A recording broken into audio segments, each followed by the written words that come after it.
Hello, I'm Mario Toneguzzi, and I'm taking care of business. Joining me today is my guest, Dan Kelly, President and CEO of the Canadian Federation of Independent Business. Thanks for joining us today, Dan. Good to be with you, Mario. Well, some interesting news out of Ontario yesterday with a real big crackdown when it comes to businesses and activities in the province, to halt the spread, or the tsunami, as Premier Doug Ford called it, of Omicron cases. What is the impact going to be for small businesses in Ontario? Oh, Mario, it's just brutal. I can't imagine at this stage how tough it is for a business owner to stay optimistic and look forward to the future. But I certainly do know financially there are going to be thousands and thousands of firms that are just not going to make it. The toll on this is huge. We are now basically reinstituting the measures that we started with in March of 2020, lockdowns for many businesses, basically shutting them down almost altogether to doing business. Gyms shut down in Ontario once again, across the entire province. Indoor dining shut down once again. Arts entertainment businesses, recreation businesses, the local bowling alley shut down. These businesses haven't a chance of earning much, if any, revenue. And this is now 2 years into this. These firms are desperately weakened, as we've discussed many times, the average small firm having taken on $170,000 in COVID-related debt to get them this far. Many of them are going to see this as the sign that they've just got to pack it in. If even those that want to continue, how are they going to find the financial resources to be able to continue to operate, especially in light of the fact that there's no new money that has been flowing to businesses from the governments, federal or provincial, as a result? Let's look at the rest of the country. You know, obviously Ontario and Quebec lead the charge in terms of public health measures and the level of restrictions there. But, what about the rest of the country? Do you think, and obviously based here in Alberta, you think, for instance, like Jason Kenney will follow suit and do what Quebec and Ontario did? And if Alberta does, what are the consequences here? Yeah, look, I'm already getting signals from several other provinces that they're considering the same types of measures that have been put in place in Ontario and Quebec. Of course, before Christmas, we saw a huge number of provinces, all provinces, in fact, instituting new restrictions, capacity restrictions in most cases for different types of businesses. That then washed across the entire country. Now we're moving back into lockdowns. I suspect by the end of this week, we're going to have lockdowns in several provinces across Canada. Alberta has, of course, Alberta and BC, coincidentally, have had lighter COVID measures, Saskatchewan included, than much of the rest of the country. But that usually only lasts for a little bit of time before provincial governments cave to the public health officials' pressure to institute these measures. I mean, there's lots of business owners that are questioning this because, of course, Omicron does seem to be operating differently.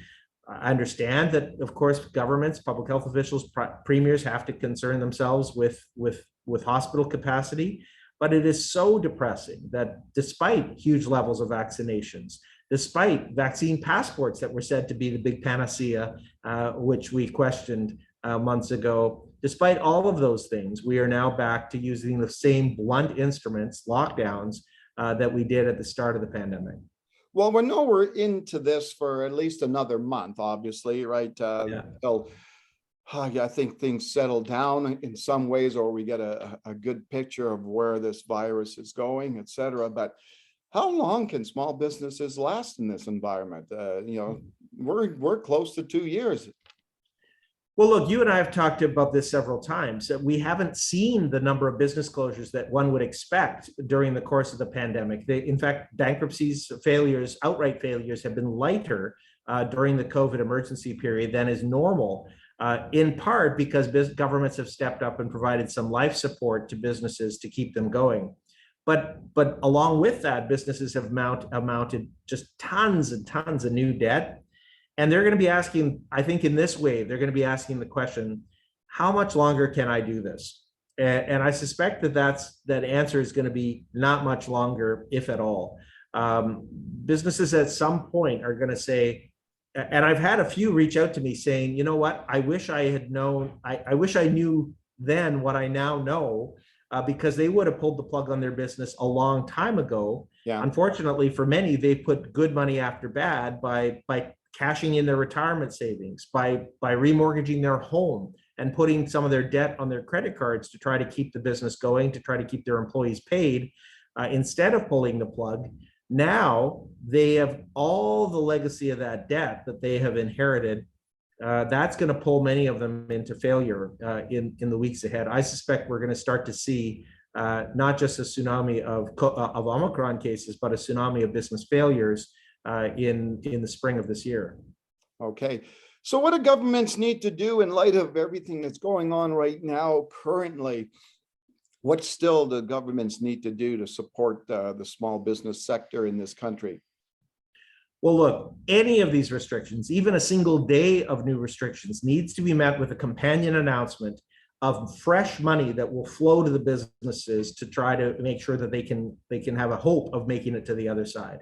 That hasn't happened yet. Even Ontario, while it's hinted that there's some grant money or other support programs coming, they haven't actually provided any of that funding. They certainly haven't even fashioned the programs. The feds need to step up even deeper. I credited Chrystia Freeland. She did, the Deputy Prime Minister. She made some changes to the wage and the rent support right before Christmas at our urging. That will allow businesses with capacity restrictions, like in Alberta, to access some of the higher levels of subsidies that were available to those only in lockdown. But what we need to do even beyond that is get rid of some of the debt. That means provinces need to provide grant support, and the feds need to go back to the CEBA loan program, in my opinion. They need to forgive a larger chunk of the debt, the CEBA loan, and they should, I think, strongly consider another tranche of funding. They did this once. The loans were originally $40,000. They bumped it up in the fall of 2020 to $80,000. I think at this stage they should be to $60,000. I think they should be raising that to $80,000. And my view is that 50% of that loan should be forgivable in order to help small firms make it to the COVID finish line. Yeah. All right, Dan, thanks for joining us again today. Anytime, Mario. All right, I'm Mario Toneguzzi, and this has been Taking Care of Business. Thanks for joining us today.